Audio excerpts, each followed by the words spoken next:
kesombongan saya sebagai manusia yang merasa, kok ya Allah kami udah mendekatkan diri kepadamu, tapi kenapa Allah ambil partner ibadah saya?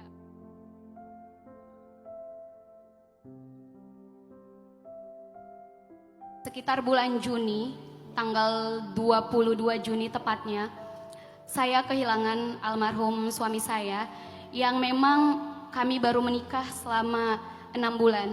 Jadi tepat di tanggal pernikahan kami, di tanggal 22 Juni, almarhum suami saya pergi menghadap Allah Subhanahu wa Ta'ala dengan sakit. Di mana memang kami baru menikah selama 6 bulan.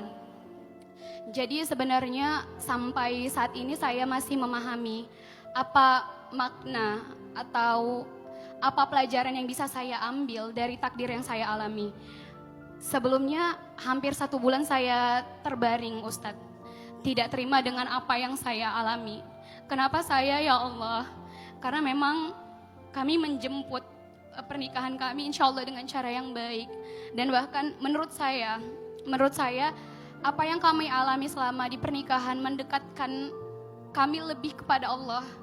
Ibadah, kemudian sholat malam, dan juga semua yang menurut saya mungkin dengan kesombongan saya sebagai manusia yang merasa, kok ya Allah kami udah mendekatkan diri kepadamu, tapi kenapa Allah ambil partner ibadah saya?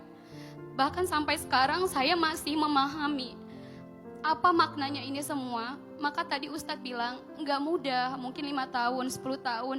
Jadi saya berpikir, ya Allah selama itu ya saya harus memahami apa takdir hidup saya. Jadi 1 bulan setelah almarhum meninggal saya masih terbaring. Saya sudah tidak ada kekuatan lagi, Ustadz. Jadi saya udah bilang ke mama saya, "Ma, tolong izinin dong, udah gak tahan lagi." Tapi mama datang di talk sama saya. "Kak, kullu nafsin za'iqatul maut. Setiap yang bernyawa pasti meninggal. Itu baru suami. Gimana nanti kalau misalnya mama sama ayah yang meninggal? Gimana? Apakah kamu kayak gitu juga mau mengulang lagi, meninggal lagi? Jadi kamu udah ngerasain nih apa sakitnya kalau ditinggal orang yang disayang, almarhum suami. Jadi kamu harus bersiap setelah dia mungkin mama atau ayah. Jadi kamu harus kuat, nikmati saat-saat yang masih dikasih Allah untuk menikmati waktu bersama mama, ayah, dan juga keluarga. Maka disitulah jumping stone-nya, titik baliknya Ustadz. Oh iya, saya harus menikmati waktu yang masih ada untuk menikmati kebersamaan saya dengan orang tua saya dan keluarga saya.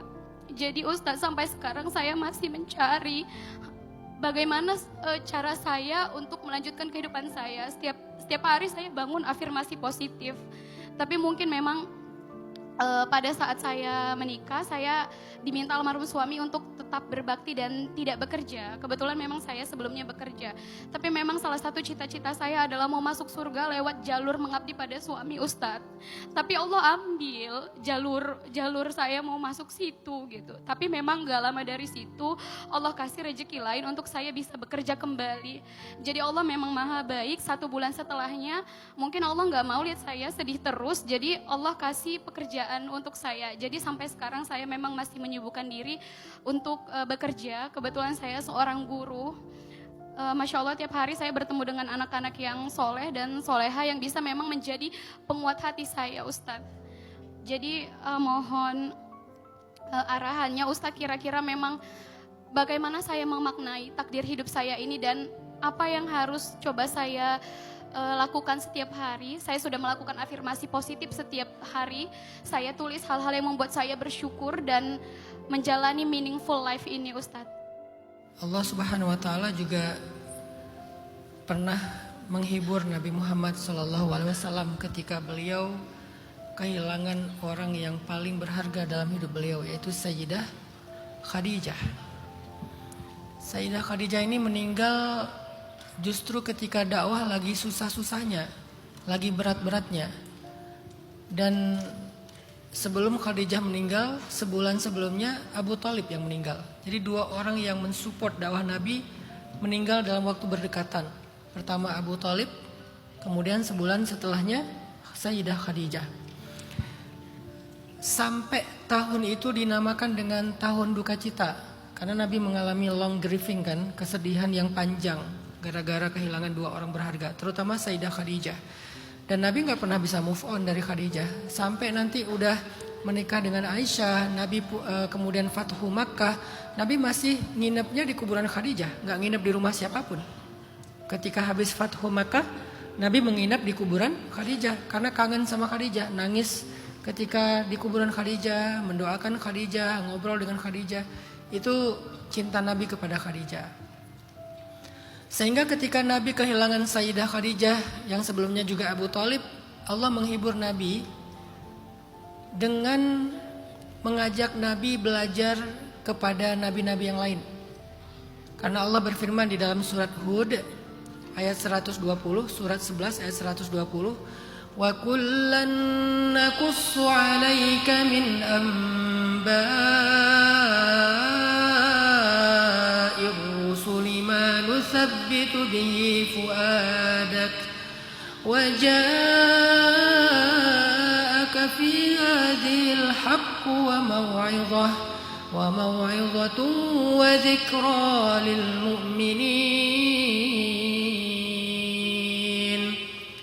Dan begitulah kami mengisahkan kepada engkau kisah-kisah para rasul yang bisa meneguhkan hatimu.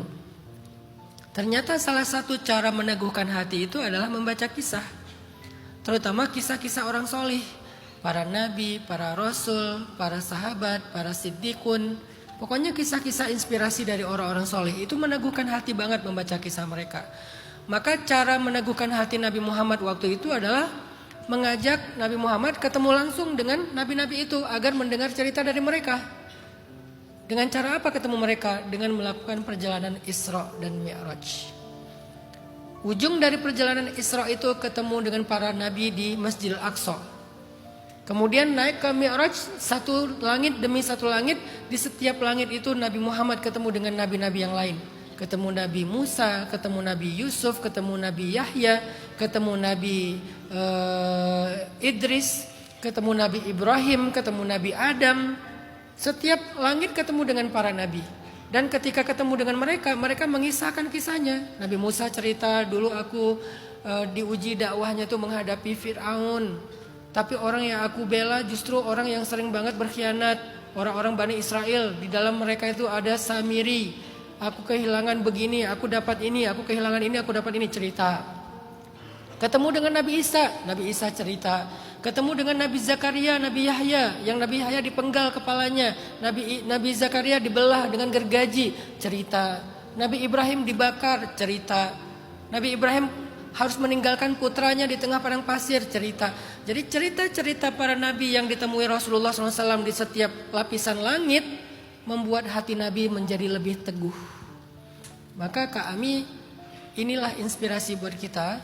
Salah satu cara mendapatkan sabatul qulub, keteguhan hati, adalah membaca kisah-kisah para solihin. Kisahnya para nabi, kisahnya para sahabat, kisahnya orang-orang mulia di antara mereka. Coba nanti Kak Ami lebih sering membaca kisah itu, jadi hiburan. Jadi penguat hati, baik yang dibaca, yang ditonton, yang didengar, tergantung metode mana yang paling efektif buat kita.